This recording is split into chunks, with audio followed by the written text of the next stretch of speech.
హల్లెలూయా. ఏదైనా వాక్యము యోం దెబిరీం 25వ తారీఖు 12వ నెల 2025వ సంవత్సరం.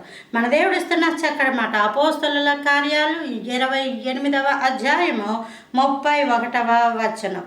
ఏ ఆటంకమును లేక పూర్ణ ధైర్యంతో దేవుని రాజ్యంను గూర్చి ప్రకటించుచు ప్రభు అయిన యేసు క్రీస్తుని గూర్చిన సంగతులు బోధించుచు ఉండెను.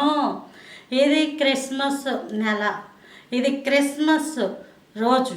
ఇవాళ మీకందరికీ క్రిస్మస్ శుభాకాంక్షలు. మనము ఎలా జీవించాలంటే ఏ ఆటంకమును లేక, ఎటువంటి ఆటంకాలు శరీరానుసారంగా ఆత్మానుసారంగా పెట్టుకోకూడదట. శరీరానుసారమైన ఆటంకాలు ఏమీ పెట్టుకోకుండా పూర్ణ ధైర్యముగా ఏం చేయాలంట? దేవుని రాజ్యంను గురించి ప్రకటించాలి. మనకంటూ ఒక రాజ్యం ఉంది, అదే పరలోక రాజ్యం. ఎప్పటికైనా అక్కడికి వెళతాం. అక్కడ వెళ్ళని వాళ్ళు ఎవరైనా ఉన్నారంటే వాళ్ళు నరకానికి వెళ్తారు. వాళ్ళు దేవుని తెలుసుకోలేని జనులు. దేవుని తెలుసుకున్న ప్రజలు ఎక్కడికి వెళ్తారు? పరలోకానికి వెళ్తారు. దాని గురించి ప్రకటిస్తూ యేసు క్రీస్తుని గూర్చిన సంగతులు బోధించాలి. యేసు ప్రభువారు మనలో ఉన్నారనుకోండి, అగ్గి ఉన్నట్టే. దేవుడు మనలో ఉంటే ఈ శుభవార్త చెప్పకుండా ఉండలేం.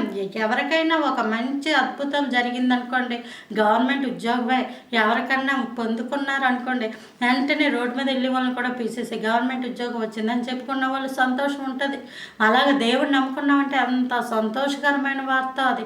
దాని గురించి చెప్పకుండా ఉండాలి. మేము దేవుడు నమ్ముకున్నాం అని క్రియల రూపంలో, మాట రూపంలో, బ్రతుకు రూపంలో దేవుణ్ణి చూపించే కృప ప్రభువారు మనందరికీ అనుగ్రహించును గాక.